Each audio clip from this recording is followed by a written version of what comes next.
I'm here in Skill 27 Jewellery, where I'm with our international expert Darren May. And Darren, it's obviously your first time here in London. You can tell by the way you're behaving with your hand behind my back, but impressions of being an expert first time? Very tiring. I'm not as lost as I thought I'd be.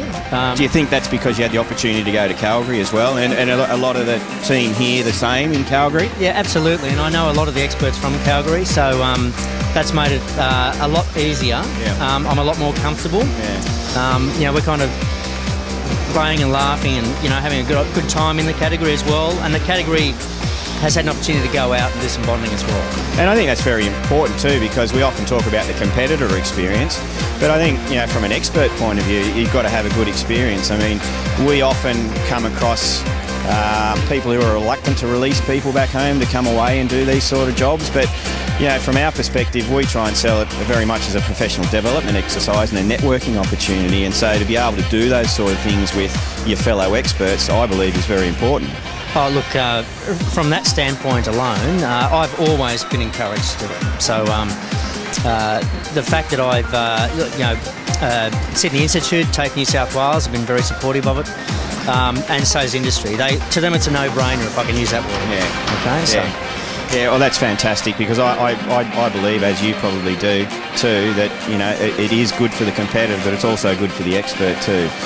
We are living in a global society these days, or a global economy, and it's always great to be able to look at what everybody else is doing around the world too, share ideas. Yeah, and look, it's amazing when you've got a good rapport with the other experts.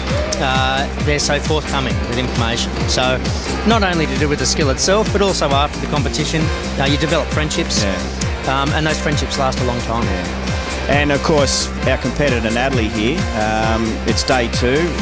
What sort of progress in day 2 can we see? I mean, we've got, obviously, I'm looking at the plan here, the drawings, so they've got quite a bit of work to do today, haven't they? Module 2, day 2. Yep. So it's probably the most complex part of the piece. As far as skills go today, there's a lot of what we call decorative saw piercing, which is quite technically challenging. There's a large component that has to be joined. We use the term soldering in our category, but for those that aren't familiar with soldering, it's similar to welding. Yep. And there's a lot of fine filing detail as well. So this is the biggest piece of the module, 6.5 hours, which is the longest part of the competition for them as well. Yep.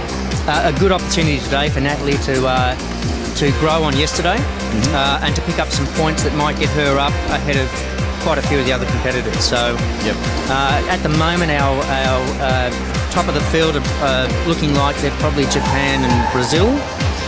We're hoping that Natalie, once results come through this afternoon, might be placed up in the top 10, around about 8 or 7.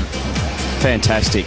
And you mentioned the fine detail work there, and I'll just finish off by saying that it's amazing. This competition, I guess for me, the major impact is the fact that you've got skills side by side with each other. You've got the fine detail of jewellery, and I know just behind us we've got those big lumps of blokes lugging stones around in the landscape category, and I think that really adds to the colour of this event too, doesn't it? And look, I'll just say this, if I have to repair one more pair of glasses during this competition, there could be an issue, okay? Well, you're a man of many talents. Thanks, Darren.